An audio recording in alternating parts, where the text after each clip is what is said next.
दोनों identical veg है जो कि किसी फिक्सल सरफेस पर रखा हुआ है, ठीक है। क्यू का वैल्यू 0 है, आइडेंटिकल वेज है हर तरह से, लाइक मास भी सेम है, इंक्लिनेशन भी सेम है, और एक बॉल है जिसका मास है और रेडियस आर दिया हुआ है, उसे बिल्कुल सिमेट्रिकली ऐसे गिराया जाए। सिमेट्रिकली गिर रहा है, या तो किसी हाइट एस से ले लो या फिर इसकी वेलोसिटी v नॉट दी गई है, जिस समय ये दोनों इंक्लाइंड वेज के साथ सिमेट्रिकली कोलाइड करेगा। बात समझ में आ रहा है? Yes sir. दोनों सरफेस पे कोएफिशिएंट ऑफ रेस्टिट्यूशन दिया हुआ है e, दोनों ही सरफेस पे कोएफिशिएंट ऑफ रेस्टिट्यूशन e दिया गया है, और ये दोनों वेज फिक्स नहीं है। कंडीशन क्या है? ये फिक्स नहीं है। हमसे पूछा जा रहा है कि जस्ट आफ्टर कॉलिजन दोनों वेज की वेलोसिटी और ये ब्लॉक की वेलोसिटी कैसे, सॉरी ये जो बॉल है बॉल की वेलोसिटी कैसी रही है। ये बात समझ में आ रहा हो कि अगर सिमेट्रिक सिस्टम है तो इस m और इस m का वेलोसिटी कैसे रहा हो? सेम रहा। और क्या रहेगा देखते हैं। तो सबसे पहले इसमें हमें एग्जैक्टली कैलकुलेट क्या करना है, एक तो इसकी वेलोसिटी या फिर इसकी या इसके दोनों की वेलोसिटी कैसी रहेगी? सेम रहेगी। कोई भी एक वेलोसिटी हमारे पास अननोन आएगा, दूसरा अननोन आएगा इसका वेलोसिटी का डायरेक्शन। वैसे ये एटलीस्ट हम लोग सिमेट्रिसिटी को देखते हुए इसके डायरेक्शन को जरूर डिसाइड कर सकते हैं कि किधर की तरफ इसका आउटकम आने वाला है। ये बॉल किधर की तरफ जाएगा, नीचे ऊपर दाएं बाएं कैसे? नीचे। इतना कंफर्म है कि सिर्फ y डायरेक्शन में ही इसका मोशन होना है, Yes. क्योंकि इधर से जो फोर्स आएगा और इधर से जो फोर्स आएगा दोनों का बैलेंस करेगा। x कंपोनेंट कैंसिल आउट होगा, सिर्फ और सिर्फ क्या बचेगा? Y। अब y कंपोनेंट इसके y के मोमेंटम को चेंज करेगा? नहीं। तो Y में करेगा। फोर्स अगर y में है तो मोमेंटम का चेंज भी किधर होगा? Y में। फोर्स लग रहा है दोनों डायरेक्शन से, बट दोनों का x कंपोनेंट सिमेट्रिकली क्या होगा? कैंसिल आउट हो जाएगा, Yes. बचेगा y कंपोनेंट। और y डायरेक्शन में फोर्स ऊपर की तरफ आ रहा है रिजल्टेंट, तो चेंज इन मोमेंटम भी ऊपर के डायरेक्शन में रहा होगा। तो अगर पहले से मोमेंटम नीचे है और फोर्स ऊपर की तरफ लगा तो y डायरेक्शन में मोमेंटम चेंज ऊपर की तरफ होने वाला है, तो इस डायरेक्शन का मोमेंटम या तो कम होके अभी भी इसी डायरेक्शन में रहा होगा, या फिर शायद इतना भी हो सकता है कि वो रिबाउंड होके किधर जा रहा हो। ऊपर। दोनों केस में चेंज किधर हुआ है? ऊपर के डायरेक्शन। अगर मोमेंटम पार्टिकल का नीचे है, चेंज ऊपर के डायरेक्शन में है, तो ये चेंज इसके मोमेंटम को पहले रिड्यूस करेगा। हो सकता है कि थोड़ा ही कम हुआ और अभी भी सिस्टम का मोमेंटम नीचे ही बचा हुआ हो सकता है कि घट के 0 भी हो गया हो, या फिर हो सकता है कि घट के वो 0 के बाद फिर वो ऊपर के डायरेक्शन में आ गया हो। तो किसी एक डायरेक्शन में हो सकता है। चॉइस हमारी है कि इसको कॉलिजन के बाद इसकी वेलोसिटी को नीचे माने या ऊपर माने, किसी भी डायरेक्शन को मान सकते हैं। किधर मान लें? ऊपर। चलो ऊपर मान लेते हैं। तो ये v नॉट से आया, मान लेते हैं कि कॉलिजन के बाद इसकी वेलोसिटी ऊपर के डायरेक्शन में v1 हो जाएगी, और इन दोनों की वेलोसिटी को भी मान लेते हैं कुछ v2। तो कॉलिजन के जस्ट बाद इसकी वेलोसिटी हम लोग मान लेते हैं ऊपर के डायरेक्शन में v1 है। वैसे ये x डायरेक्शन में कंसीडर क्यों नहीं कर रहा, समझ में आ रहा है? Yes. तो बोल सकते हैं कि as collision is symmetric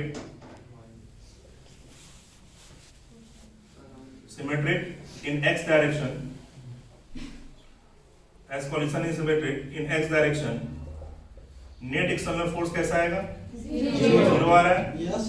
Hence no momentum gain in x direction। कोई दिक्कत है? तो x डायरेक्शन में कोई मोमेंटम में चेंज नहीं होने वाला, ठीक है। x में इनिशियल मोमेंटम भी 0 था, फाइनल में कैसा रहेगा? 0। मुझे ये बताओ कि इस पूरे केस में क्या हम लोग सिर्फ स्मॉल m के लिए मोमेंटम कंजर्वेशन की बातें कर सकते हैं? क्या सिर्फ स्मॉल m के लिए मोमेंटम कंजर्वेशन की बातें कर सकते हैं? क्यों? इस पे दो फोर्स लग रहा होगा, कौन किस डायरेक्शन में? तो एक नॉर्मल ऐसे लग रहा होगा, एक नॉर्मल ऐसे लग रहा होगा, ठीक है। दोनों का देखेंगे तो रिजल्टेंट y डायरेक्शन में आएगा, दोनों का रिजल्टेंट x में कैंसिल आउट होगा। x में मोमेंटम कंजर्वेशन लगा भी सकते हो क्योंकि x में कोई फोर्स नहीं है, बट क्या इसके पास इनिशियल मोमेंटम x में है? नहीं। और x में कोई फोर्स भी नहीं है, तो x में उसका फाइनल मोमेंटम भी कैसा रहेगा? 0। यानी कि इफेक्टिव वैल्यू x में उसकी वेलोसिटी 0। उससे कुछ आउटकम निकल के नहीं आ रहा, उससे बस हम ये कंक्लूड कर पाएंगे कि x में इसके पास कोई वेलोसिटी नहीं आने वाला, ठीक है। y डायरेक्शन में कुछ एक्सटर्नल फोर्स आ रहा है, तो इसलिए y डायरेक्शन में मोमेंटम कंजर्वेशन नहीं लगेगा। और ये फोर्स का नेचर कैसा है? इंपल्सिव है या फिर नॉन इंपल्सिव नेचर का फोर्स है? ये फोर्स कैसा लगेगा? अचानक से लगेगा ना। तो ये दोनों फोर्स कैसा होगा? इंपल्सिव नेचर का होगा। ये इस सिस्टम का मोमेंटम को चेंज करेगा। अच्छा, इसी समय ग्रेविटी का फोर्स भी लग रहा होगा उस छोटे से इंटरवल में, बट उसके कारण change in momentum non impulsive nature है, समझ पा रहा है? जो भी मोमेंटम चेंज होगा वो इन दोनों के नॉर्मल की वजह से होगा। तो मोमेंटम कंजर्वेशन वर्टिकल लगाएंगे नहीं, क्योंकि रिजल्टेंट फोर्स वर्टिकल आ रहा है। x में लगाने से कुछ मिलने नहीं वाला है, x में लगाने से बस यही पता चलेगा कि x में वेलोसिटी गेन 0 होना है, और इस वर्टिकल हॉरिजॉन्टल के अलावा किसी भी डायरेक्शन में अगर तुम लगाते हो मोमेंटम कंजर्वेशन तो इस रिजल्टेंट फोर्स का कंपोनेंट आ जाएगा कि नहीं? तो क्या इसका इंडिविजुअल मोमेंटम कंजर्वेशन किसी भी डायरेक्शन में लगेगा? ठीक है, ले दे के एक्स में लगेगा भी तो कोई फायदा नहीं उससे। ठीक है, तो मोमेंटम कंजर्वेशन की बात तो इसके लिए नहीं कर पाएंगे। क्या इसके लिए मोमेंटम कंजर्वेशन लगेगा वेज के लिए? वेज में अगर देखें तो कौन कौन सा फोर्स आएगा? कौन कौन सा फोर्स आएगा? चलो एक mg लग गया। नॉर्मल किसके का? ग्राउंड का नॉर्मल किधर? ठीक है, और कोई नॉर्मल?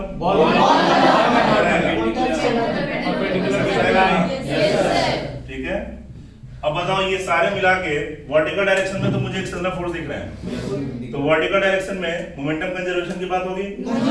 अब अगर वर्टिकल डायरेक्शन में एक्सटर्नल फोर्स है, कोई मोमेंटम कंजर्वेशन की बात नहीं हो रही है। ले दे के वर्टिकल के परपेंडिकुलर यानी एक्स डायरेक्शन की बात अगर हम कर लें तो क्या एक्स डायरेक्शन में किसी भी फोर्स का कंपोनेंट है?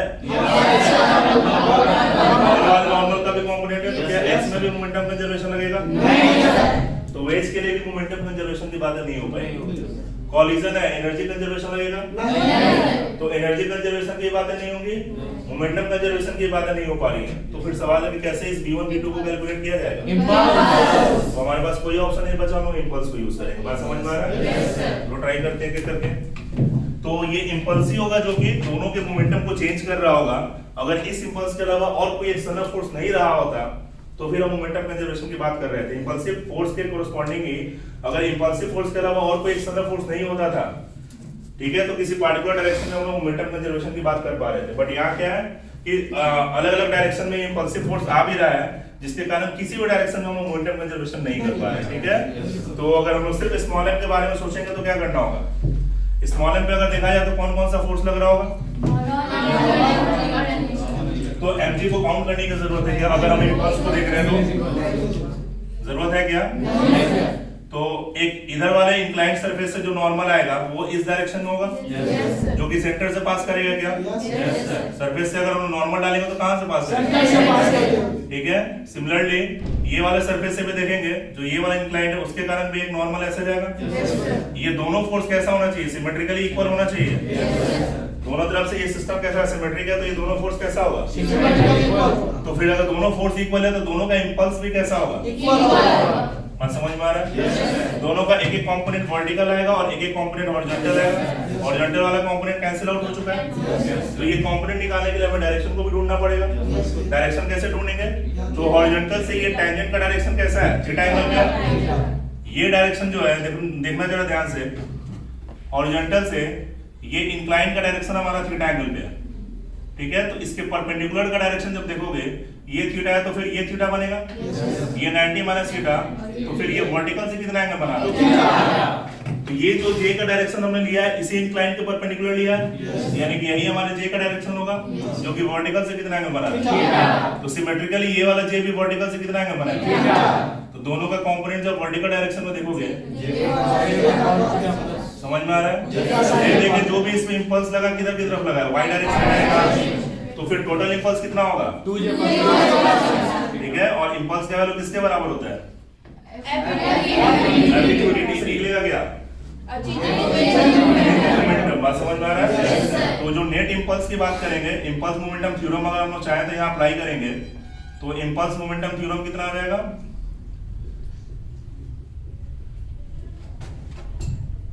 In vertical direction. ठीक है, तो वर्टिकल डायरेक्शन में ये वैल्यू कितना आएगा? तो इंपल्स टोटल कितना आया हुआ है? जो कि इसके चेंज इन मोमेंटम के बराबर है। चेंज इन मोमेंटम देखो, इंपल्स का डायरेक्शन ऊपर है और उसी डायरेक्शन में जब हम लोग चेंज इन मोमेंटम की बात करेंगे तो क्या लिखेंगे? फाइनल माइनस इनिशियल लिखेंगे। फाइनल मोमेंटम किधर की तरफ लिया हमने? फाइनलिस्ट का वेलोसिटी हमने एज्यूम किधर किया है? तो ऊपर की तरफ लिखे हो तो फिर क्या लिखना पड़ेगा? m इनटू कुछ मान लेते हैं कि v1 से ऊपर गया, तो v1 ये हो गया j कैप डायरेक्शन में, माइनस इनिशियल जो मोमेंटम होगा कितना होगा? mv0 minus j cap direction में, तो टोटल चेंज कितना हो गया? v1 प्लस v0 हो गया क्या? ये 2j cos थीटा के बराबर है। कोई दिक्कत? ये पहला इक्वेशन हो गया। यहाँ से V1 और V0 दोनों में से एक इक्वेशन आ चुका है, सॉरी V1 और V0 को रिलेट करता हुआ और एक J को रिलेट करता हुआ इक्वेशन आ चुका है, ठीक है। हमें निकालना क्या क्या था, एक तो इसकी V1 वेलोसिटी निकालनी थी जो कि कॉलिजन के बाद ऊपर में हमने V1 माना है, और एक इसकी वेलोसिटी को हमने V2 माना, ठीक है। अब जरा वेज पे आते हैं। वेज पे जब हम लोग फोर्स की बातें करेंगे तो सोचो ये जितना वेज ने जितना इंपल्स इस पे इधर लगाया है, बॉल भी क्या करेगा, उतना इंपल्स करेगा, और उसका डायरेक्शन कैसा रहा होगा, बिल्कुल ऐसे रहा होगा। तो ये इंपल्स का डायरेक्शन आएगा। इसका जब कंपोनेंट निकालेंगे हम लोग तो ये डायरेक्शन कैसा होगा, अगर ये इंपल्स का डायरेक्शन है तो ये एंगल अगर थीटा है तो बेसिकली ये कितना हो जाएगा 90 माइनस थीटा। तो फिर ये तो इधर की तरफ क्या आएगा, जे का साइन थीटा, और इधर की तरफ आएगा जे का cos थीटा। तो इस वेज में और बाकी के फोर्सेस जो नॉर्मल होंगे, एक वर्टिकल डायरेक्शन में और एक mg नीचे, क्या ये दोनों फोर्स हॉरिजॉन्टल डायरेक्शन में कुछ मोमेंटम दे पाएगा? ग्राउंड का नॉर्मल किधर है, ऊपर, mg सब नीचे है। क्या ये सब फोर्स x में कुछ मोमेंटम दे पाएगा? जो भी x में मोमेंटम आएगा किसके कारण है, तो j का sin थीटा किसके बराबर आएगा, इसके चेंज इन मोमेंटम के बराबर, जो कि कैपिटल M है। बाद में वेलोसिटी हमने माना है v2 और इनिशियली कैसे थी, तो बेसिकली j sin थीटा का वैल्यू आ गया m2। ये हमारा सेकंड इक्वेशन। दो इक्वेशन अननोन कितने हैं, v0 तो हमारा नोन है, j v1 v2 तीन अननोन है। एक इक्वेशन और चाहिए, सेकंड इक्वेशन दिया हुआ है। तो e का इक्वेशन कैसे लिखते हैं,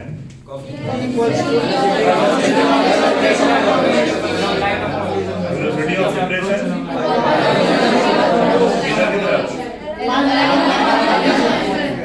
along line of collision। तो लाइन ऑफ कॉलिजन कौन सा रहा हमारा, हाँ सेंटर की तरफ बोल सकते हो, बट बेटर हम लोग क्या बोले हैं, along normal force between और इनके बीच जो नॉर्मल फोर्स होगा यही ना लाइन ऑफ कॉलिजन होगा। इस डायरेक्शन में हमें डिस्कस करना होगा, ठीक है। तो अगर मान लेते हैं कि अगर ये हमारा इंक्लाइंड सरफेस था और बॉल अगर ऐसे आ रहा था, ठीक है, चलो मान लेते हैं कि ये कांटेक्ट में है और ये कांटेक्ट में आ भी रहा था, तो इसके पास इनिशियल वेलोसिटी किधर थी, v0 नीचे की तरफ थी, ठीक है। ये बॉल के पास इनिशियल वेलोसिटी v0 नीचे की तरफ थी, बाद में इसकी वेलोसिटी v1 ऊपर की तरफ हुई है, और वेज की वेलोसिटी बाद में किधर हुई है, v2 हुई है ना ऐसे। इन सब का कंपोनेंट किधर चाहिए हमें, इन सब का कंपोनेंट किधर चाहिए, परपेंडिकुलर टू इंक्लाइन चाहिए ना। तो परपेंडिकुलर टू इंक्लाइन निकाल लेते हैं, एक कंपोनेंट इधर आएगा, एक कंपोनेंट इधर आएगा, इसके लिए डायरेक्शन चाहिए होगा। चलो डायरेक्शन हमारे पास ये है, ये थीटा है ना, ये थीटा है, तो फिर ये थीटा आ जाएगा। तो इधर क्या आएगा, v0 का, इधर सिमिलरली इस v1 के बारे में सोचेंगे, इसका भी दो कंपोनेंट आएगा। v1 जो ऊपर है इसका क्या आएगा, दो कंपोनेंट आएगा ना, एक अलोंग द इंक्लाइंड और एक परपेंडिकुलर। ये v1 हमारा वर्टिकल डायरेक्शन था, वो इंक्लाइंड से कितना एंगल बना रहा होगा, तो ये हॉरिजॉन्टल से इंक्लाइंड है।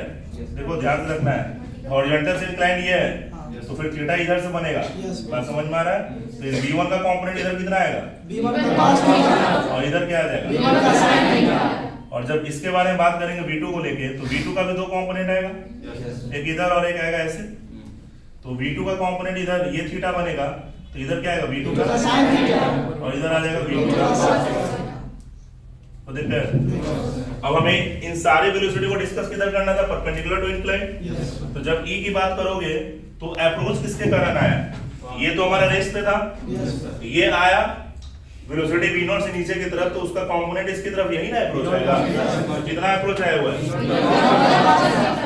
और जब सेपरेशन की बात करोगे तो कॉलिजन के बाद ये v1 से गया, तो v1 का कंपोनेंट इस डायरेक्शन में, और ये v2 से जा रहा है, उसका कंपोनेंट v2 से। इन दोनों का डायरेक्शन कैसा है, क्या कर लेंगे, तो क्या आएगा एक्सप्रेशन, ये तीसरा इक्वेशन है। तीन इक्वेशन तीन दोनों सॉल्व हो जाएंगे। इन दो इक्वेशन को सॉल्व करके जे हटा लेंगे, v1 v2 में एक इक्वेशन यहाँ, v1 v2 में एक इक्वेशन यहाँ, ये हमारा गिवन होगा। कोई डाउट है? इस पूरे प्रोसेस में एक बात ध्यान रखना है कि कहीं कोई मोमेंटम कंजर्वेशन नहीं अप्लाई कर रहे हैं। कारण क्लियर है? ठीक है, तो ये प्रॉब्लम कंप्लीटली इंपल्स से ही सॉल्व हो पाएगा। ठीक है, ये डायग्राम दिख रहा है या फिर इसको बड़ा बनाना है? या फिर कुछ से भी कंपोनेंट निकाल सकते हो, ज्यादा कुछ नहीं।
समझ में आ रहा है क्या हो रहा है? थोड़ा सा डिफरेंस ये समझना है कि कब मोमेंटम कंजर्वेशन लग पाएगा कब नहीं लग पाएगा। इंपल्स तो हमेशा चलेगा, क्योंकि कॉलिजन हमेशा इंपल्सिव फोर्स की वजह से ही हो रहा है। कॉलिजन में इंपल्सिव फोर्स इन्वॉल्व है, बट हो सकता है कि कई बार जब कॉलिजन में इंपल्सिव फोर्स लग रहा हो तो शायद उस प्रॉब्लम को मोमेंटम कंजर्वेशन से कर पाए। अगर कर पा रहे हैं तो सिंपल प्रोसेस तो वही हो, और नहीं हो पा रहा है शायद मोमेंटम कंजर्वेशन में दिक्कत आ रहा हो तो फिर इंपल्स करो।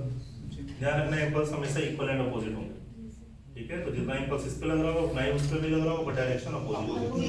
तो या तो डायरेक्शन के हिसाब से वेक्टर में फाइनल मार्जिन निकाल करो, या फिर उसके मैग्नीट्यूड के हिसाब से देख लो, ठीक है? ठीक है।